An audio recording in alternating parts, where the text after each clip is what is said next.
तो दोस्तों, पृथ्वी जहां हर घंटे 4 बच्चों का जन्म यानी 1 मिनट में 240 बच्चे जन्म लेते हैं, 1 घंटे 1 दिन 1 साल अगर ऐसा ही रहा तो 2100 सेंचुरी तक लगभग 11.2 अरब बिलियन की पॉपुलेशन होगी। यानी पृथ्वी पर कुछ सालों में रहने के लिए जगह नहीं बचेगी। तो आखिर हम लोग कहां पर रहने जाएंगे? चांद पर या मंगल पर या अंतरिक्ष में और भी कहीं पर कोई ऐसा प्लेस है जहां पर हम रह सकते हैं? और सबसे बड़ा सवाल कि अंतरिक्ष में कब पैदा होगा इंसान का पहला बच्चा, कौन सा होगा? क्या इसके आने जाने के लिए स्पेस पासपोर्ट, स्पेस वीजा या ग्रहों की नागरिकता की आवश्यकता होगी या नहीं? तो ये सब सवाल आपके दिमाग में घूम रहे होंगे। तो इनके जवाब लेकर के मैं विनय कुमार हाजिर हूँ आज इस वीडियो में। तो जानना है तो इस वीडियो को लास्ट तक देखना तो बनता है ना बस। तो पिछली सदी का पहला हिस्सा इंसानों को चांद पर पहुंचने में बीत गया, जिसे हम स्पेस एज की शुरुआत मानते हैं।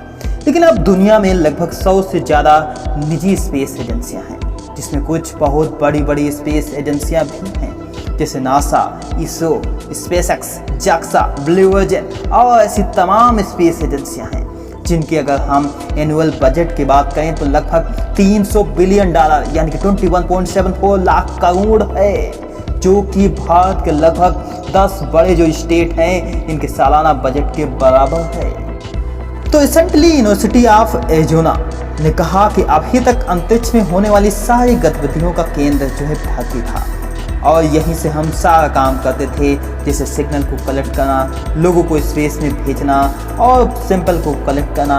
बहुत सारे काम सिर्फ और सिर्फ जो है धरती से ही हुआ करते थे। लेकिन अब आज से लगभग 30 साल के बाद ये नज़ारा बदल जाएगा, यानी कि लगभग 2051 तक इंसान अपना सिर्फ वहाँ पर रिसर्च ही नहीं करेगा, स्पेस में जा कर के और भी कई सारे काम करेगा। अंतरिक्ष में रहने के लिए पुरुष और महिला आपस में संबंध बना करके वहीं पर पैदा करेंगे अपना पहला बच्चा। और इसके लिए कई सारी स्पेस एजेंसियां जो हैं तैयार हैं, जैसे स्पेसएक्स, ब्लू ओरिजिन और भी बहुत सारी स्पेस एजेंसियां हैं। लेकिन क्या ये रास्ता सरल होगा? और जैसे हम बात करें तो रसिया और चाइना वहाँ पर यानी कि मून पर एक बेस स्टेशन भी बनाना चाहते हैं, लगभग 2036 से 2045 तक। लेकिन क्या ये आसान है? क्या अंतरिक्ष में बच्चा पैदा करना इतना आसान होगा? तो देखिए, ये इतना आसान नहीं है, क्योंकि वहाँ पर ग्रेविटी बहुत ही कम है और रेडिएशन इतना ज़्यादा। तथा मान लें कि अगर किसी तरह बच्चा इन ग्रहों पर या अंतरिक्ष में पैदा हो गया तो वो जो नवजात होगा शुरुआत में काफ़ी नाजुक होगा और उसको कई सारी चीज़ों का वहाँ पर सामना करना पड़ेगा। और इसके लिए एक स्टार्टअप कंपनी जिसका नाम है स्पेस लाइफ वर्जिन कंपनी, जो अर्थ से लगभग 402 किलोमीटर की ऊंचाई पर एक गर्भवती महिला की डिलीवरी कराना चाहती है। तो क्या ये सफल होगा? तथा एक और स्पेस कंपनी है जिसका नाम है ऑर्बिटल असेंबली कॉर्पोरेशन, जो कि लग्जरी होटल बनाना चाहती है स्पेस में, जिसका नाम उन्होंने रखा है वॉयेजर स्टेशन, जो कि 2027 तक बनकर तैयार होगा। और इसमें 280 गेस्ट और 112 जो इसमें क्रू मेंबर भी होंगे। तो अगर आपको इसके बारे में और भी डिटेल चाहिए तो मेरे चैनल पर या आई बटन में लिंक है, वहाँ से जाकर के इस वीडियो को भी देखिए। तथा और इसके बारे में जो भी फ्यूचर में डिटेल मिलती रहेंगी तो उसके बारे में हम यहाँ पर आपको बताते रहेंगे।